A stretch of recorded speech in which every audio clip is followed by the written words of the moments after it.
আমাদের একটা online media করার প্ল্যান আছে, যে আমাদের সকল সমস্যাগুলো তারা যেন সরাসরি আমাদের মাধ্যমে পৌঁছায় দিতে পারে। অনেক শিক্ষার্থী আছে যারা আসলে কিছু বলতে পারে না, কিন্তু অনলাইনে কিন্তু আমাদেরকে মেসেজ দেওয়ার সুযোগ আছে, খুবই সহজ, যে ভাই আমরা এই সমস্যার সম্মুখীন হচ্ছি।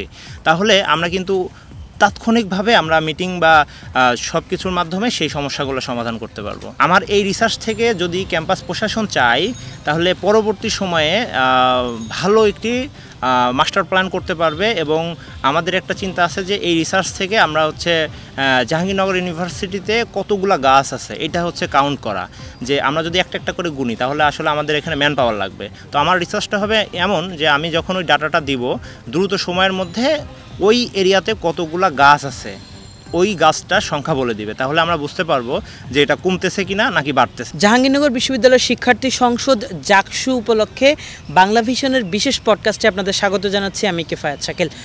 দর্শক, আজকের পডকাস্টে আমার সঙ্গে রয়েছেন ছাত্রদল মনোনীত এজিএস পদপ্রার্থী সাজ্জাদুল ইসলাম। সাজ্জাদুল ইসলাম, আপনাকে আমাদের পডকাস্টে স্বাগত জানাচ্ছি। ধন্যবাদ আপনাকে। প্রথমেই বলবেন একটু যে ভোটের মাঠ কেমন এখন দেখছেন? আমি বা আমরা যখন ফ্যাসিবাদী সময়ে রাজনীতি করেছি ক্যাম্পাসে, তখন কিন্তু ওইভাবে আমরা থাকতে পারি নাই ক্যাম্পাসে। তো এর ফলে আমাদের মনে হয়েছিল যে আমরা হচ্ছে শিক্ষার্থীদের কাছ থেকে দূরে আছি, কিন্তু আলহামদুলিল্লাহ আমরা ভালো সাড়া পাচ্ছি। কারণ আমরা এর আগে আপনারা দেখেছেন যে আমরা সবথেকে বড় একটি ক্যাম্পাসে প্রোগ্রাম লঞ্চ করেছিলাম, ভ্যাকসিনেশন প্রোগ্রামটি। এটা আমরা শিক্ষার্থীদের কাছে ভালো একটা সাড়া পেয়েছি। আমরা নারীদের জন্য খেলার ব্যবস্থা করেছিলাম, যেখানে ব্যাডমিন্টন টুর্নামেন্ট হয়েছিল। প্রত্যেকটি হল থেকে তারা আমাদের উপস্থিত ছিলেন। তারা চেষ্টা করেছে আমরা যতগুলো কাজ করা যায়।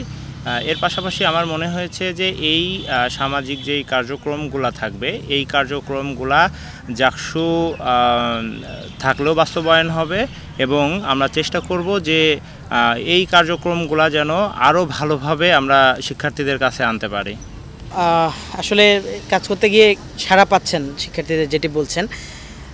আপনারা যদি নির্বাচিত হন কি করবেন, কি পরিকল্পনা নিয়েছেন? জি, আপনারা ইতিমধ্যে দেখেছেন যে আমরা গতকালকে প্রেস ব্রিফিংয়ের মাধ্যমে 8 দফা আমাদের হচ্ছে ইস্তেহারটা দিয়েছি। তো আপনারা যদি এই ইস্তেহারটা দেখেন, এই প্রত্যেকটা সমস্যাকে আমরা হচ্ছে বুলেট পয়েন্ট আকারে 8টা দফা দিয়েছি, এবং এই 8টা দফার আন্ডারে আমরা এই ছোট ছোট সাব পয়েন্টগুলো রয়েছে যেখান থেকে আমরা সকল সমস্যাগুলো সমাধান করব। তবে আমাদের মনে হয় যে শিক্ষার্থীরা যদি আমাদেরকে তাদের নেতা হিসেবে চয়েস করে, যে তাদের হচ্ছে সহযোগী হিসেবে চয়েস করে, তাহলে আমরা যে ইস্তেহারগুলো দিয়েছি এই ইস্তেহারগুলো আমাদের যেই 1 বছর মেয়াদকাল থাকবে এর মধ্যে সম্পূর্ণ করতে পারবো আশা করি। আপনি তো হচ্ছে মানে কমিটির সদস্য, বড় নেতা নয়, তারপরেও আপনাকে এত বড় পদের জন্য কেন বাছাই করেছে দল? জি, আমাদের মনে হয়েছে যে এই জায়গায় যারা হচ্ছে ক্যাপাবল, কারণ হচ্ছে এর আগে আপনারা ঢাকা ইউনিভার্সিটির দিকেও যখন দেখবেন তখন হচ্ছে ভাইয়েরা যারা ছিল তারা কিন্তু ওরকমভাবে বড় কোনো পোস্টেডে ছিল না। তো ছাত্রদল সবসময় চেষ্টা করেছে যে যারা এই জাকসুতে আসলে কোনো মানে সমস্যার সম্মুখীন হবে না, সম্মুখীন বলতে যে তাদের মানে চিন্তাভাবনা থাকবে জাকসু কেন্দ্রিক, চিন্তাভাবনা থাকবে শিক্ষার্থী কেন্দ্রিক, তারা সবসময় শিক্ষার্থীদের নিয়ে কাজ করবে। আর আমাদের তো দলের যারা সাংগঠনিক অভিভাবক থাকে তারা তো সবসময় পরামর্শ দেয়। আপনারা দেখতে পারবেন যে জুলাইয়ের গণ অভ্যুত্থানের সময় আমরা সকল শিক্ষার্থীদের কাছে কিন্তু কাঁধে কাঁধ মিলিয়ে চলেছি, আমরা এই সমস্যাটার সম্মুখীন করেছি। সেইভাবে কিন্তু আপনারা দেখতে পারবেন যে আমাদের কিন্তু সর্বপ্রথম আমরা ছাত্রলীগ বিতাড়িত করেছে আমাদের ক্যাম্পাস থেকে। তো এর ধারাবাহিকতায় আমরা চেষ্টা করব যে আমাদের বাংলাদেশের মধ্যে জাহাঙ্গীরনগর ইউনিভার্সিটি সর্বপ্রথম ভালো জায়গায় আর বিশ্বের মধ্যেও ভালো জায়গায় নিয়ে যাওয়ার। এই ক্ষেত্রে আপনি যদি নির্বাচিত হন, ধরেন আপনি তো এজিএস পদপ্রার্থী, এজিএস হিসেবে আপনি নির্বাচিত হলেন, কিন্তু দেখা গেল যে আপনার প্যানেলের অন্য কেউ হতে পারলো না। প্রথমত এটা একটা হতে পারে, আবার এটাও হতে পারে যে আপনার প্যানেলের সবাই নির্বাচিত হয়েছে, 1-2জন অন্য প্যানেল থেকে নির্বাচিত হয়েছে। এক্ষেত্রে আপনারা তাদের সাথে আসলে কতটুকু সমন্বয় করে কাজ করবেন? জি, 24-এর গণঅভ্যুত্থান পরবর্তী সময়ে কিন্তু আমাদের যে রাজনীতি সুস্থ ধারা যে রাজনীতিটা আছে এটা কিন্তু পরিবর্তন হয়েছে, আমরা দেখেছি। এখন পরিবেশটা কিন্তু অনেক ভালো। তো এখন সব দল মত নির্বিশেষে যারা আছে সবাই কিন্তু অংশগ্রহণমূলক রাজনীতি করতেছে। তো আমরা এর আগে দেখেছেন যে যতগুলা জাকসু নিয়ে আমাদের যে মিটিং হয়েছিল, ছাত্রদল সবসময় ছিল পাশে, কারণ ছাত্রদলও চাই যে জাকসু হোক, জাকসুর মাধ্যমে আমাদের ক্যাম্পাসটা আরেকটু ডেভেলপমেন্ট হোক। তো এর ক্ষেত্রে আমার মনে হয়েছে যে আমাদের এই প্যানেলে আমরা তো ভোট চাচ্ছি সবার জন্যই, তো আমরা সেই হিসেবে প্যানেলটা দিয়েছি যে সবাই যোগ্যতা সম্পন্ন, প্রত্যেকটা সেক্টরে তারা কাজ করবে বা এর আগেও করেছে। তো এখন এরকম এটা হচ্ছে ছাত্রদের চয়েস থাকতে পারে যে না, অন্য আরেকটা প্যানেলের আরেকজন ব্যক্তি থাকতে পারে, এটা স্বাভাবিক। তো জয় পরাজয় থাকবেই, এটা মেনে নিয়ে আগাইতে হবে। তবে আমি বিশ্বাস করি যে ছাত্ররা যদি আমাদেরকে তাদের প্রতিনিধিত্ব করার সুযোগ দেয়, তাহলে হচ্ছে আমরা শুধু জাকসুতে আমাদের প্রতিনিধি যারা থাকবে সবাই একসাথে কাঁধে কাঁধ মিলিয়ে সকল শিক্ষার্থীদের ন্যায্য অধিকার আদায়ে আমরা কাজ করতে পারবো। মানে আপনার মতের বাইরেরও যদি কেউ নির্বাচিত হয় তাকে নিয়ে কাজ করতে আপনার সমস্যা? জি, জাকসুতে আমরা তো আসলে শিক্ষার্থী হিসেবে শিক্ষার্থীদের প্রতিনিধি করব। সেক্ষেত্রে এখানে আসলে রাজনৈতিক বা ধর্মমত এই জায়গায় আসলে কোনো ফ্যাক্ট আশা করি কাজ করবে না। মানে ছাত্রদলের ক্ষেত্রে এই মুহূর্তে যে সংখ্যাটা, আমি এর আগে যাদের সাথে কথা বলেছি সেখান থেকেও পেয়েছি যে অনেকেই মনে করছে যে ছাত্রদল নির্বাচিত হলে হয়তো হল দখল করবে, ক্যাম্পাসে আধিপত্যবাদ কায়েম করবে।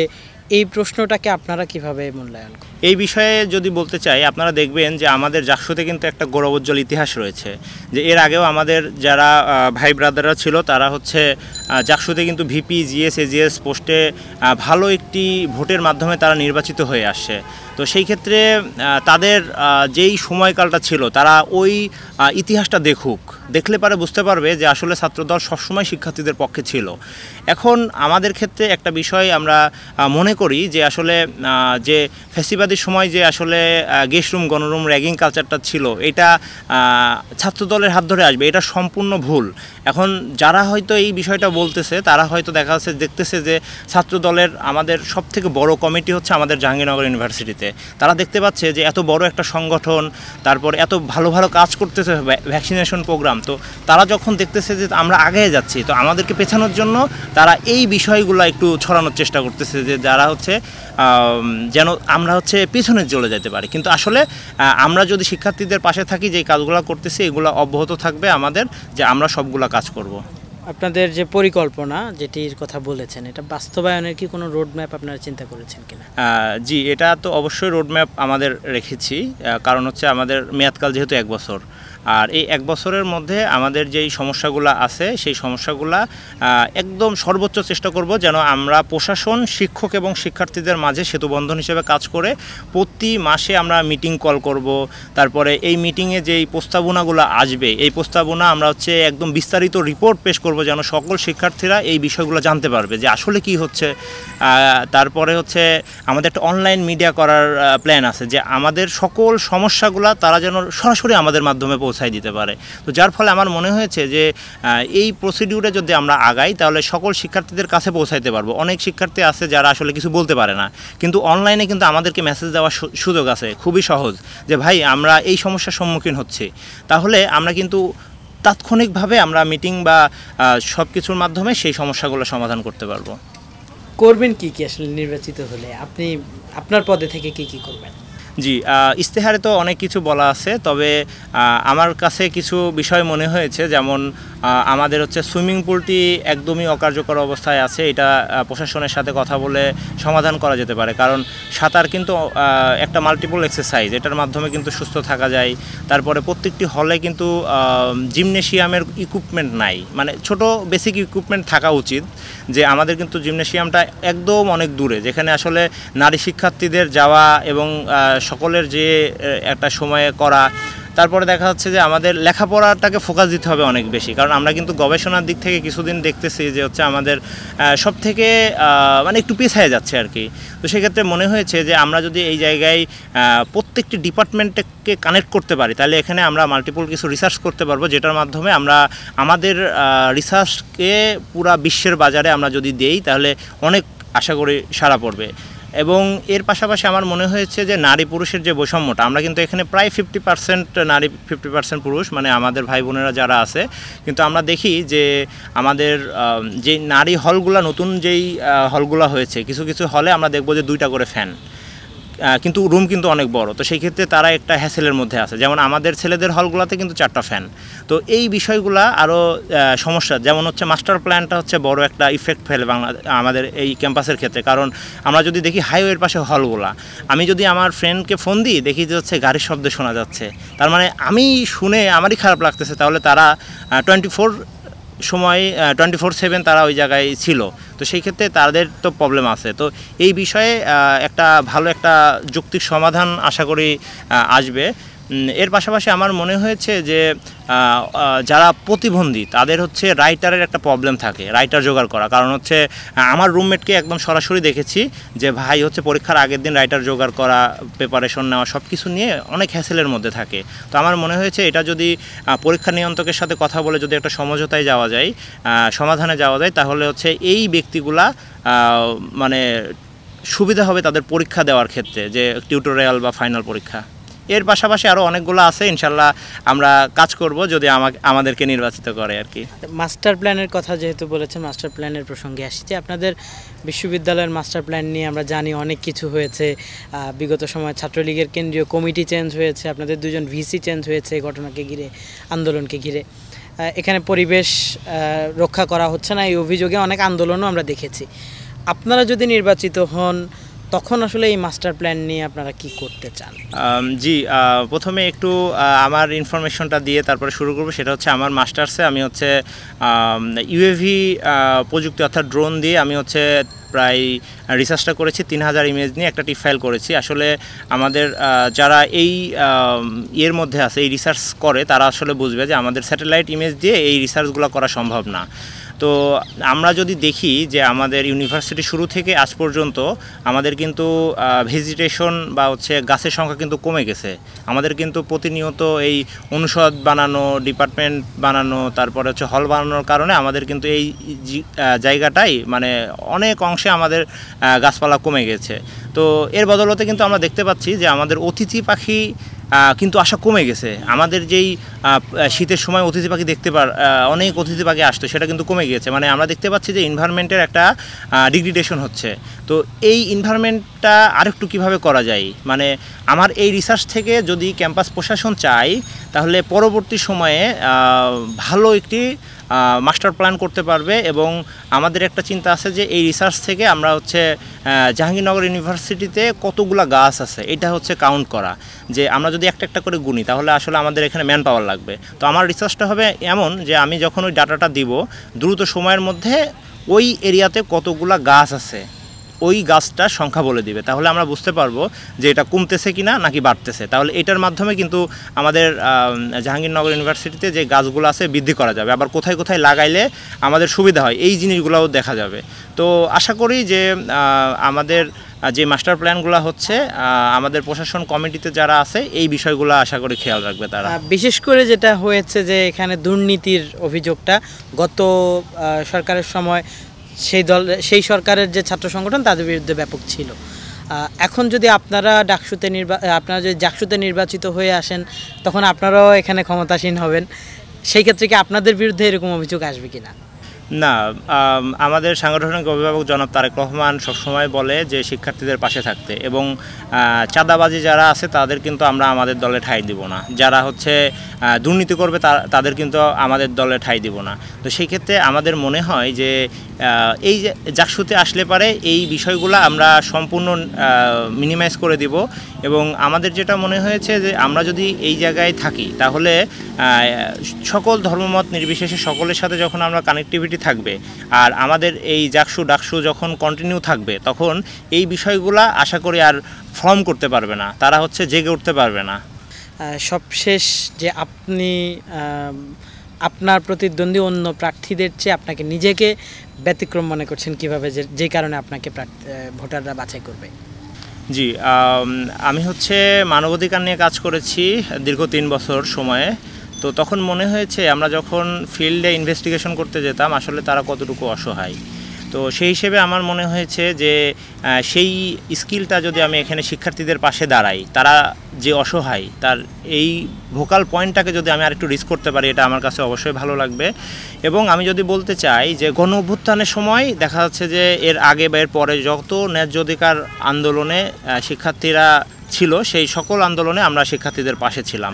এখন আমার মনে হয়েছে যে এই বিষয়গুলো নিয়ে যদি আমরা শিক্ষার্থীদের প্রতিনিধিত্ব করি, তাহলে শিক্ষার্থীরা আমাদেরই বেছে নেবে। আর আমাদের বেছে নেওয়ার মাধ্যমে আমরা নতুন জাকসু এবং নতুন জাহাঙ্গীরনগর বিনির্মাণ করব। তো আপনারা এই মুহূর্তে ভোটের মাঠে কোনো চ্যালেঞ্জ ফিল করছেন কিনা? নির্বাচন কমিশনার থেকে আপনারা ইতিমধ্যে জেনেছেন যে আমাদের কিন্তু 25 জনের বেশি আসলে জমায়েত হওয়া সম্ভব না। তো আমরা কিন্তু একটা প্যানেলে 25 জন আছি। তো সেই ক্ষেত্রে আমাদের ফ্রেন্ড বা আমাদের জুনিয়র যারা আছে আমাদের সাথে আসলে কিন্তু এখানে একটা বড় চ্যালেঞ্জ আছে। সেক্ষেত্রে আমাদের অনেকেই মনে করতেছে যে আসলে ছাত্র দলের মধ্যে গ্রুপিং আছে, আসলে নাই।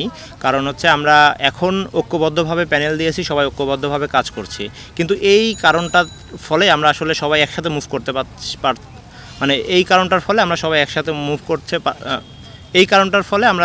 মুভ করতে পারছি না। তো যার ফলে আমরা টিম ওয়াইজ ভাগ করে বিভিন্ন অনুষদে, বিভিন্ন ডিপার্টমেন্টে যাচ্ছি, বিভিন্ন হলে যাচ্ছি। তো মনে হয়েছে যে শিক্ষার্থীরা হয়তো মনে করতেছে আসলে এই বিষয়টা, আসলে তা না। এর পাশাপাশি আমাদের মনে হয়েছে যে আমরা অনেক সময় ছিলাম না। আবার আপনারা যদি প্যানেলের নামগুলো দেখেন, শুধুমাত্র আমরাই একমাত্র সংগঠন যারা আমাদের আদর্শকে ধরে আমাদের প্যানেলের নামটা দিয়েছি, যে ছাত্রদল মনোনীত আমাদের প্যানেলটি। কিন্তু অন্যান্য সময় দেখবেন যে আমি নাম বলবো না, অন্যান্য আরও যে প্যানেলগুলো আছে তাদের কিন্তু দেখবেন যে তারা কিন্তু তাদের আসল নামটি দেননি, তারা অন্য নামটি দিয়েছে। কিন্তু এই জায়গায় কিন্তু শিক্ষার্থীদের বিভ্রান্ত করার একটা সুযোগ রয়েছে যে এইটা অ্যাজ এ পার্সন হিসেবে ভালো, কিন্তু সে কোন মতাদর্শ এটা কিন্তু জানা জরুরি। কারণ শিক্ষার্থীরা যখন তাদের 1 বছরের জন্য প্রতিনিধি চুজ করতেছে, তখন আসলে আমার মনে হয়েছে যে তারা যদি তাদের আসল নামটা দিত, তাহলে এটা শিক্ষার্থীদের জন্য আরও সুবিধা হতো যে আমরা আসলে কাকে ভোট দিচ্ছি, আমরা 1 বছরের জন্য কাকে চুজ করছি। এবং ভোটের মাঠের পরিস্থিতি, মানে বিশ্ববিদ্যালয়ের পুরো পরিবেশ কেমন আসলে? আমাদের দীর্ঘ অনেক সময়, প্রায় 30 বছর পরে আমাদের জাকসুটি হচ্ছে, আপনারাও জানেন। তো সেই ক্ষেত্রে আমার মনে হয়েছে যে এই জায়গায় কিন্তু আমাদের প্রশাসন যারা ছিল তারাও কিন্তু এর আগে জাকসু হয়তো পায় নাই। তো সেই ক্ষেত্রে এই জায়গায় তারা কিন্তু ওরকমভাবে এক্সপিরিয়েন্স না। এরপরে আমরাও কিন্তু এর আগে যা শুধু ইতিহাসই শুনেছি যে হচ্ছে বড় ভাইরা এখানে আসছিল, এখানে ছাত্রদের প্রতিনিধিত্ব করেছে। তো এই জায়গায় তো একটা গ্যাপ থেকেই যায়, যার ফলে আমার মনে হয়েছে নির্বাচন কমিশন মিটিং করার পরে তারা যেই সমাধানগুলা সকল শিক্ষার্থীদের কাছ থেকে শুনে মনে হচ্ছে যে এটা করা যেতে পারে, সেই বিষয়গুলো তো নিচ্ছে। এর পাশাপাশি আমার মনে হয়েছে যে প্রশাসনের পক্ষ থেকেও আমাদের আরেকটু সুযোগ দিলে ভালো হতো, যে আমাদের যদি ডিবেটের একটা অপশন রাখতো, যে আমরা যে চুজ করতেছি তাহলে আমি ওই ব্যক্তিটাকে একটু কোশ্চেন করি যে ওই ব্যক্তি আমার আসলে সম্পর্কে কতটুকু জানে বা আমার সম্পর্কে কতটুকু কাজ করবে। ডিবেটিংয়ের অপশনটা রাখলে পারে তাহলে সুবিধা হতো। এরকম জমায়েত হওয়া নিষেধ থাক, কিন্তু যদি এই কিছু কিছু বিষয়টা যে সকল শিক্ষার্থীদের সামনে আসার, যে আমরা লিডারশিপ 1 বছর নিব, তাহলে সেই শিক্ষার্থী সকলকে জানা উচিত যে আসলে আমরা কতটুকু কাজ করতে পারবো এবং করেছি। সাজ্জাদুল ইসলাম, আপনাকে ধন্যবাদ। দর্শক, আমরা এতক্ষণ কথা বলছিলাম জাকসু নির্বাচনে ছাত্রদল মনোনীত এজিএস পদপ্রার্থী সাজ্জাদুল ইসলামের সঙ্গে। তিনি তার পরিকল্পনা এবং বিভিন্ন কথা তুলে ধরেছেন। দর্শক, পরবর্তী পর্বে আমরা অন্য কাউকে নিয়ে আপনাদের সামনে হাজির হব। ততক্ষণ ভালো থাকুন, সুস্থ থাকুন বাংলা ভিশনের সঙ্গে।